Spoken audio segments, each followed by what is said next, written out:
I like working on the gun. I like loading all the munitions we load.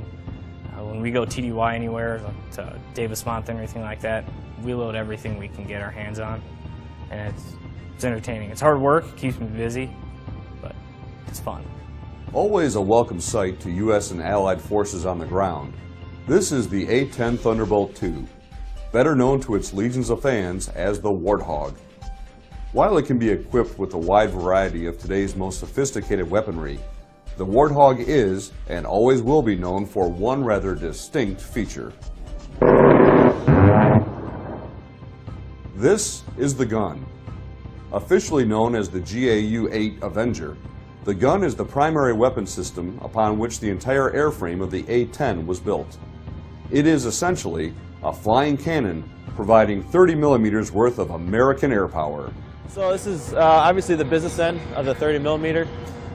Here are the rounds right here. So this is the casing for the round, and these are actually, they stay within the gun because if you were to spit these out, like a lot of times other guns will, so much ballast and the center of gravity of the aircraft will come off so much that you have to keep it in. A normal combat burst is what we call it. It's a 2-second squeeze. So with the gun spinning out, that's around 112 rounds for 2 seconds. With the amount of rounds that we have, which is 1,100, I guess about 9 trigger pulls of useful, I guess, combat damage that we can provide. The gun is by far the Hogpod's favorite thing to do. The gun is the most flexible weapon we have, most of the time the most effective, but then we also at the same time too can carry a pretty incredible assortment of different weapons between the Maverick missiles, precision guided munitions, rockets, illumination stuff we can use at night, and all different sorts of stuff they're constantly building upon on the Hog. But the gun is still the most I guess, effective, flexible weapon that we have. One of the distinctive abilities of the gun is the significant amount of firepower it can put into a target in very short order. The GAU-8 is a complex piece of heavy metal consisting of 7 rotating barrels, each 7.5 feet long and weighing 70 pounds apiece, with the total gun assembly, including the feed system and loaded ammo drum, weighing over 4,000 pounds. Airmen working in the aircraft armament systems field are responsible for keeping the weapon system inspected, maintained, and capable of spitting out up to 70 rounds per second. The GAU-8 system holds 1,150 rounds. It fires approximately 3,900 rounds a minute. The first second of fire fires approximately 50 rounds a second, and then from there it accelerates up to 70 rounds a second. One of the best aspects of working on this is hearing back from ground troops where they called it in and the weapon system performed as designed. It's great to be a part of that.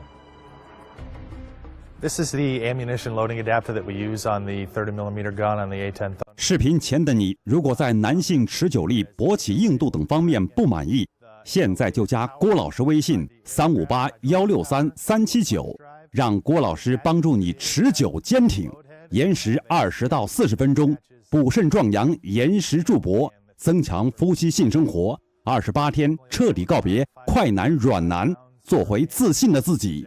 记住微信358-163-379。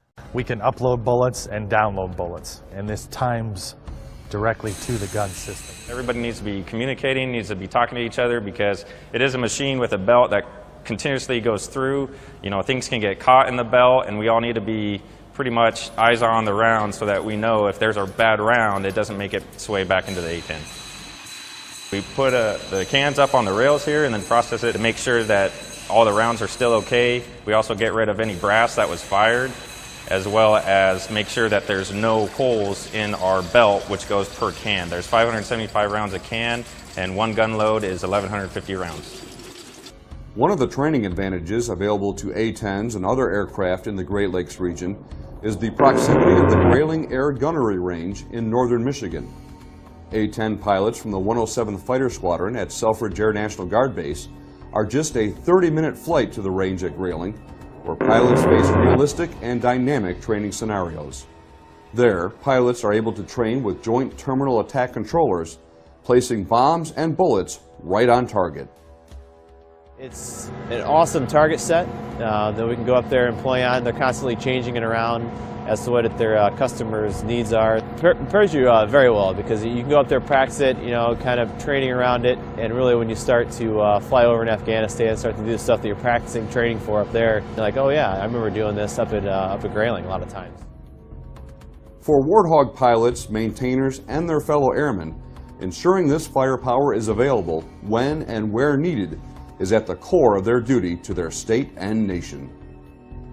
The thing I like the most, obviously, is serving the United States military, serving in that capacity, and helping protect the people in America overseas, and being a part of that.